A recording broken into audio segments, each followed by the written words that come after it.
person that could advise the king and one of the wise men. And all Daniel's counterparts that were with him couldn't answer the king's question. Daniel was already in jail. They couldn't answer the question that the king wanted. The king had had a dream.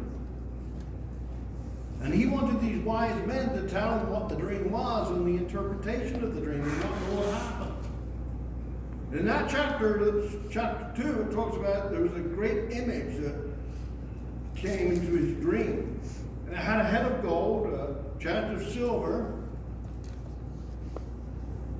a midsection of brass, legs of iron and clay. And he didn't understand the meaning for this dream. And he was going to put all the wise men to death if they could not answer the dream. So here we are, guys, and you're a bunch of wise people. Now, you never thought I would say that about you, did you? You're a bunch of wise people, and you're going to have to answer this dream that you've never heard of. And you're going to have to tell the king the interpretation of the dream. And if you get it wrong, it's death. And the wise men, except for Daniel, who wasn't there at the point, said, "We cannot, king. You're asking something that is impossible of us to do." And then somebody remembered that it was Daniel. They asked Daniel to come in. Daniel interprets the dream. And Nebuchadnezzar, who was the king at the time, he'd heard the dream and it was true what Daniel had said and that. And in chapter 3, Nebuchadnezzar decides he's going to build his own image. And he builds it of pure gold. It's 90 feet tall. So, I'm not sure exactly the dimensions, but if it's 90 feet tall, it has to have a fairly good sized base, I would say, to be 90 feet tall. We had silos on our farm. It had to be pretty big. And Nebuchadnezzar says, everybody in my nation and in my country and are going to bow down to this idol that I have built, this image. And this image was 100% gold. He said, you're going to bow down to it. If not, it's done. Well, this image is an idol, and if you're a Christian, as Daniel was, you cannot bow down to an idol. And this is where Shadrach, Meshach, and Abednego went. I want you to notice that the whole thing was gold. The dream that he had before was a head of gold, and in chapter 2 it tells us, Daniel tells Nebuchadnezzar, he says, this head of gold is you and your nation, and it's going to fall to a lesser nation later on. And it talks about 4 empires in the Bible. It talks about Babylon, which was Nebuchadnezzar, the Median Persian Empire, the Grecian Empire, and the Roman Empire. And each one of them are lesser, but all fell out. And then it talks about a stone that's cut out with hands that comes along and crushes all nations, which is the future event, which is Christ's return when he will rule in righteousness. This is the prophecy in Daniel. He says there is a day coming when there's a stone that comes out of the mountain that's cut out without hands, speaking about God's almighty power. It's going to come down and it's going to crush all Gentile nations. So this is what Daniel's done. And Nebuchadnezzar goes, I don't like that. I'll build a whole image of gold that represents me and my nation. And they're going to bow to it. So he is the head of gold. Daniel 1, chapter 3, verse 1. Nebuchadnezzar the king made an image of gold whose weight was 60 cubits and breadth thereof 6 cubits. And he set it up in the plain of Dura in the province of Babylon. Nebuchadnezzar is a picture of the world, or Satan's rule in this world today. He says, he set it up in there, and then it says in verse 3, and the princes and governors and captains and judges and treasurers and counselors and sheriffs and the rulers of the provinces were gathered together unto the dedication of the image that Nebuchadnezzar the king had set up, that they should, before the image of Nebuchadnezzar had set up. For some reason, double type, and I had to bow down before them. They had to bow down before this image that he had set up. Now, you young people, you remember that Daniel's a young man here, and he has to make a decision. He has to go and stand there. Oh, not Daniel and Nebuchadnezzar. I should talk about Shadrach and Meshach and Abednego. They have to go out there and stand before this image, and when they hear all these musical instruments play, they have to bow down. They had to make a decision at that point. Everybody stood around them. And there would have been a mass number of people right there. And you're only the 3 people that believe that God is true and that God is going to help you through this problem that you have in front of you. And you're going to have to make a decision whether you're going to bow or not. See, in verse 4 it says, and the herald cried aloud, to you is commanded over people of nations and languages. And then it says in verse 5, that what time you hear the sound of the cornet, flute, harp, harp, psaltery, dulcimer, all these kinds of music, ye shall fall down and worship the golden image which Nebuchadnezzar the king hath set up. And whoso falleth not down and worship shall be the same hour be cast into the midst of a burning fiery furnace. So you're stood there on this big open area, and there's this huge 90-foot idol in front of you. And you have to make a decision. Am I going to bow? Am I going to do what this worldly empire wants me to do? Or am I going to stand for what I believe? And as you're standing there, you start to see people dropping to their knees all around you. Most of you people have seen dynamos, and you hit one and they all go down. But once in a while, when you do that, you see one or two of those dynamos, and they actually managed to stay stood up. And Shadrach, Meshach, and Abednego, as they were watching, they saw the crowd start to go down on their knees. And can you imagine what their thoughts were going through their mind? What do we do here? And they decided, no, my God is sufficient for me. I will stand. I'm not going to worry about what the outcome is going to be. I'm going to stand because I believe what God has said. And you suddenly look around and all you see left is 1, 2, 3 people stood up. Everybody in the nation that had been coming there to gather around that idol had fell to their knees and bowed to an idol. They bowed to the things of this world, but 3 men stayed solid. They stood on their feet and said, whatever happens, so be it. What are you going to do as young men and young women? Are you going to stand when the trials come? Satan is going to tempt each one of us in our lives. He has me, and sometimes I've actually fallen to my knees, unfortunately.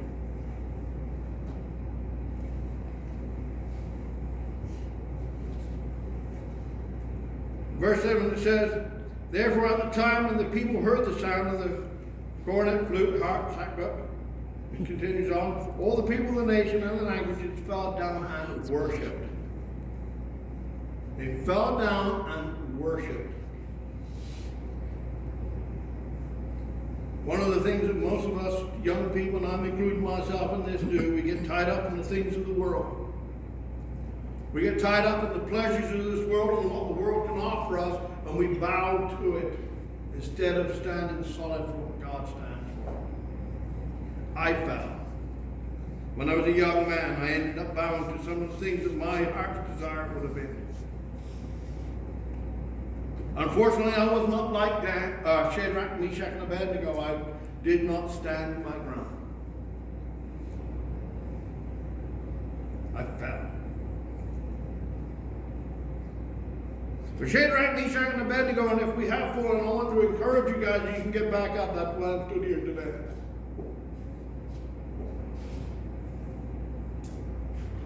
Things of my Lord became secondary in my life for a while. But I thank God that God woke me up and I started to stand. And that's why I'm preaching this morning, because I know he is worthy to be served. That's why I'm here this morning. I am not going to let fear and anxiety rule my life today. If God decides that my life is to end today, it will end today, no matter what I do. It says in Hebrews 9:27, it's appointed unto man once to die, and after that judgment. There's the time appointed already. My time will come. And if it happens today, it might be a car hits me, it might be Corona. I don't think I've got Corona, and I don't drink Corona, so I shouldn't eat Corona, but I won't die today. But if it is God's will, there's nothing I can do about it.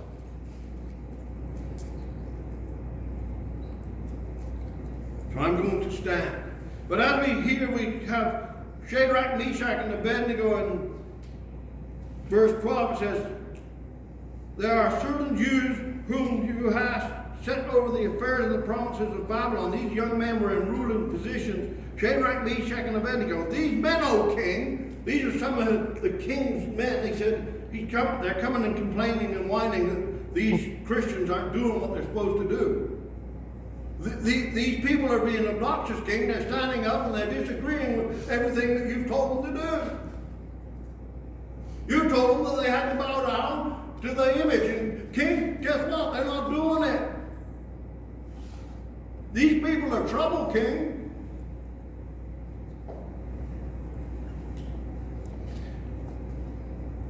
They have not regarded thee. They serve not thy gods, nor worship the golden image which thou hast set up. Then Nebuchadnezzar, in his rage and fury, commanded to bring Shadrach, Meshach, and Abednego. Then they brought these men before the king, and Nebuchadnezzar spake and said unto them, is it true, O Shadrach, Meshach, and Abednego, do not ye serve my gods? Nor worship the golden image which I have set up? Now if ye be ready, that when and I won't go through the list again, music, ye fall down and worship the image, I will in the midst of I will not fall down and worship the image which I have made. Well, but if ye worship not, then ye shall be cast at the same hour into the midst of the burning fiery furnace. Who is the God that shall deliver you out of my hand? How dare you go against what I have said? I'm giving you a second chance, guys. Do you really know who I am? I'm the king. I rule the world. Now get down and bow down to what I have told you to do, and I'll let you go out of my good graces. You think you have a God that can save you from what I can do? Oh, Shadrach and Meshach and Abednego. This is where it gets exciting. Poor Nebuchadnezzar didn't have a clue. Shadrach, Meshach, and Abednego answered and said to the king, O Nebuchadnezzar, we are not careful to answer thee in this matter. King, we're not scared of you. We're not worried about answering this question. See, we're not worried about your threats or what you might do to us. We're not worried about it because we know who God is. And I thank God for people, young people and older people that are willing to stand for what is true and what is right, and they're willing to stand up and say, no, it doesn't matter what the world is saying, what the world does, we're going to stand for God no matter what. He's worth it.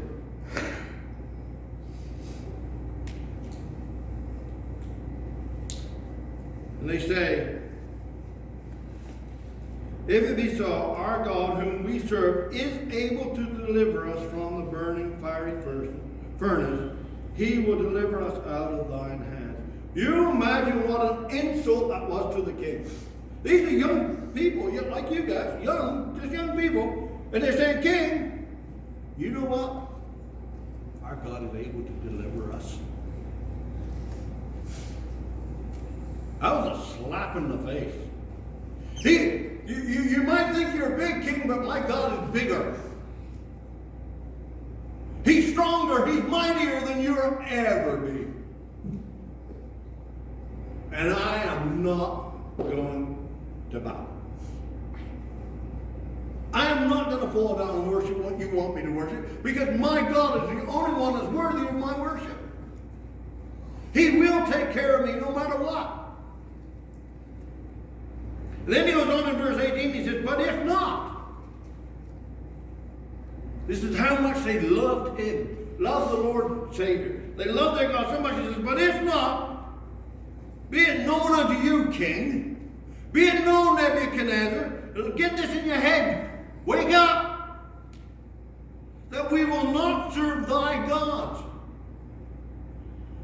King, I don't care, even if you take my life, I'm not going to serve your God, because there's only one God that deserves my worship, and that is the King of Kings and Lord of Lords, Jesus Christ. He said, even if we don't be taken out by God, we are not going to bow. No worship the golden image, what you have set up. That's what we need in this world today, is young men and women that are going to say, we'll stand for God no matter what.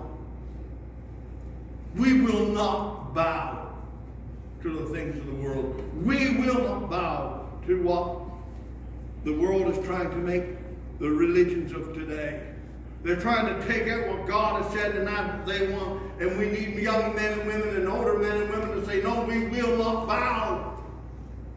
We're going to be like Shadrach, Meshach, and Abednego when the whole crowd's on the knees. We're still going to be standing. We will not go down on our knees.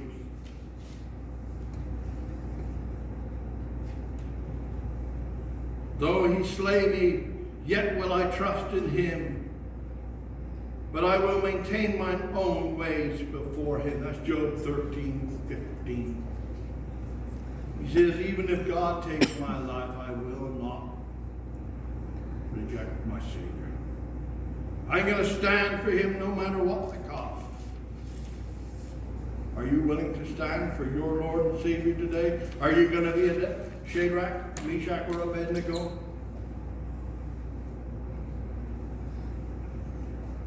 These three men, Shadrach, Meshach, and Abednego, fell down bound into the midst of the burning fiery furnace. The king had had enough. They were not listening to what he wanted them to do. So he tells his men, turn up the fire. Make it raging and roaring heat. It was so hot that the men, when they went to throw the Shadrach, Meshach, and Abednego in there, they fell down dead. And they took ropes and they bound Shadrach, Meshach, and Abednego. And they're bound and they're thrown into the fire. And the title of my thing is being in the midst of the enemy's fire. These men were bound. They were thrown into the enemy's fire. And sometimes Satan's going to bring things into our lives where he's going to put us in, as it were, into a fire. He's going to throw us into the midst of it where people are going to hate you, despise you, and reject you. They're not going to be your friend no more, and they're going to do things like that. And Satan's going to, it's like a fire around you, and you don't see there's any way out of it, like everything is falling apart as far as you're concerned.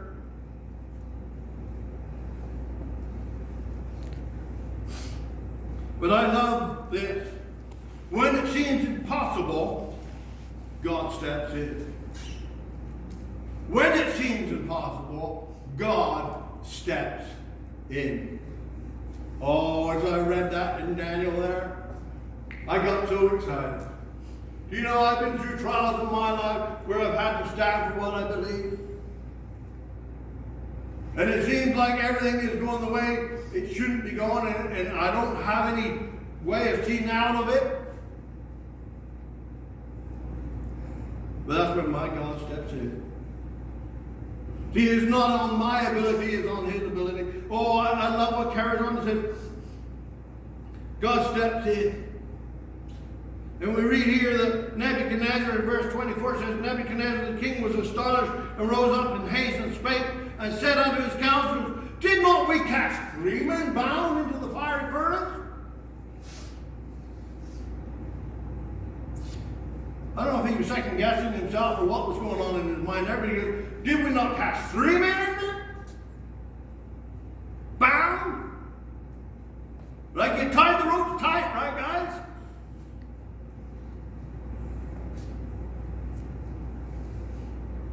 King was astonished, and brother and sister, young people, when we stand for what is right, and when we stand for God, we'll see God do amazing things, and the world will be astonished by what God can do.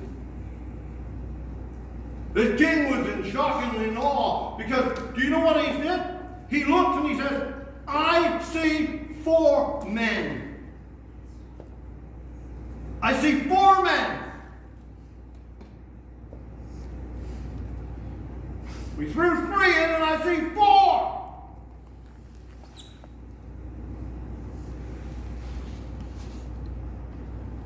And it wasn't just men though. He carries on and he says this. I see 4 men loose. And I've had some weird people say to me, yeah, but fire broke the rope off. Yeah, they got up and walked around, come on. I see 4 men loose, walking in the midst of the fire, and they have no hurt. And the form of the 4th is like the Son of God. Some translations put a Son of God. No, there's only one Son of God. That's the Son of God. The Son of God. See, Jesus came alongside Shadrach, Meshach, and Abednego right there and then. They were in the furnace. They were incapable of doing anything on their own ability at that point. They were bound when they were thrown in.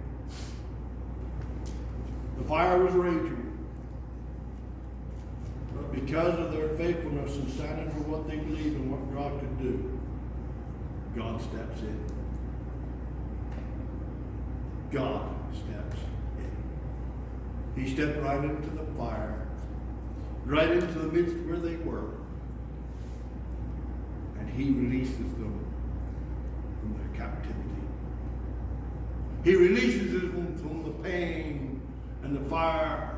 The fire had no ability to hurt them because God was there. That 4th one was the Son of God. Brothers and sisters, young people, when you're walking with Jesus and you say, I'll stand. I'm not going to bow. I'll stand. He'll be right there. The fire might be raging. There might seem like no hope and you don't know what to do. But that's when God steps in. He'll take care of it. Psalm 34:41 says this. Verse 4, I should say. I sought the Lord, and he heard me and delivered me from all my fears. We got a lot going on in this world right now. And the biggest problem with it is men aren't doing what Psalm 34:4 says. They're not seeking the Lord. They're not spending time in the presence of God in prayer. They're not spending time in their Bibles or singing hymns or praising God. There was a time in this country when most people went to church on a Sunday. My brother Al said earlier that Satan's doing an amazing work or doing a work today. Satan's laughing because he's shutting churches down around this country in fear. Brothers and sisters, we need to be a Shadrach, a Meshach, and Abednego. We need to stand for what is right and pure. We need to say, I don't care, King, but I'm going to stand for my Lord. Whatever anybody says, I'm going to stand. Isaiah 43:1 says, but now thus saith the Lord, that created thee, O Jacob, and he that formed thee, O Israel, fear not, for I have redeemed thee. Fear not, for I have redeemed thee. I have called thee by thy name, thou art mine. I have called you by thy name. Lizette, Matad, I could go all through the names, Al, Joe. I can name every one of you. If you put our faith and trust in Jesus Christ, He calls us by our name. He knows us personally. We're a child of the King. We are His children. We belong to Him.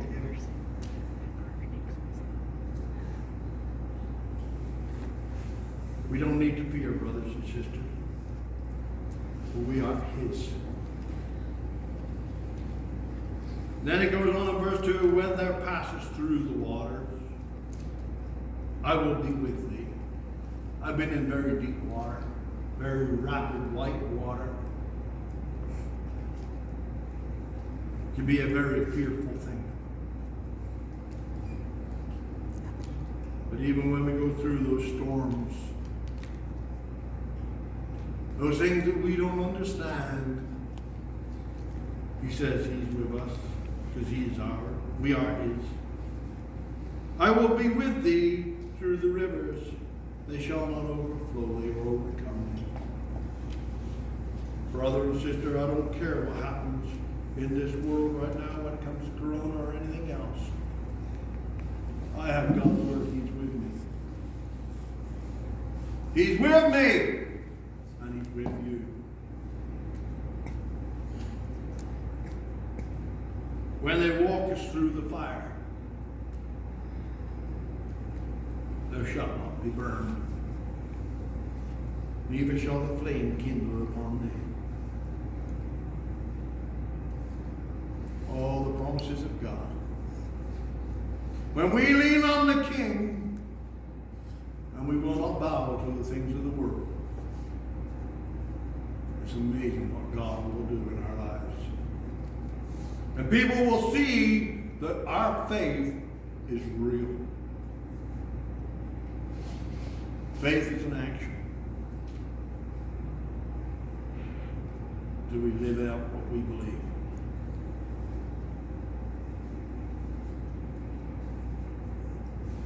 Psalm 1:1 says, blessed is the man that walketh not in the counsel of the ungodly, or standeth in the way of sinners, nor sitteth in the seat of the scornful, or the ungodly, that is. But his delight is in the law of the Lord. Where is our delight, brothers and sisters? Where is our delight today? Is it in the things of God? This is where we have victory. This is where we have peace. This is where we overcome. This is where we learn to stand and not bow. Is when we spend time in the law and delight in the law of the Lord. And in His law doth He meditate day and night. Do we spend time reading and just thinking about what we've read and spending time in the presence of our Lord and Savior? Because that's where our strength comes from.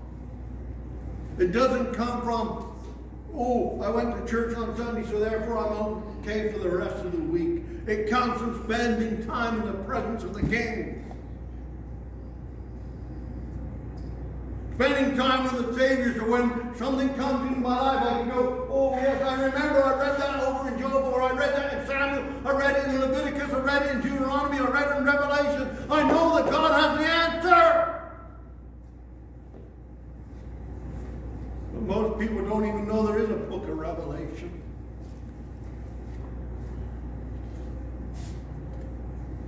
And then they don't know what the answer is. Shadrach, Meshach, and Abednego said, sorry, King. I don't care what you have to say.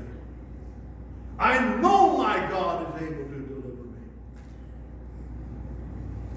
I know! Why? Because Daniel knew his book. He knew his Bible. He knew the promises of God. And he said, I don't care what you say. God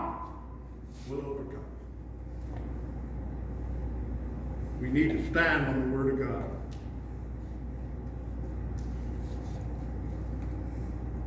And he shall be like a tree planted by the rivers of waters, that bringeth forth his fruit in his season. His leaves also shall not wither, and whatsoever he do, prosper. The ungodly are not so. They are like chaff, which the wind driveth away. That's verse 4. We can be like trees planted by the water, sucking up that goodness. It comes from God. Or we can be like the chaff. If we want to live like the people of Nebuchadnezzar, the world, we'll be like chaff that just blows away in the wind. We will have no substance or no meaning. We're just garbage. But if you get planted in God has said, you'll be like a tree. I came from England. When I first came to Canada, they said trees, and I thought, what are you talking about those matchsticks for? Because the trees I saw over here were like matchsticks to me. I was used to oak trees in England.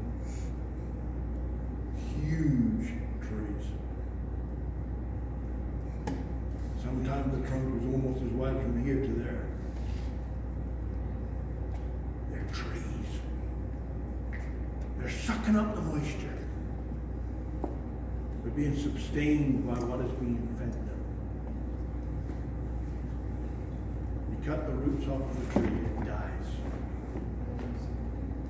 As our roots planted into God's Word. If your roots are not planted, they're just shallow right now. Start digging deeper.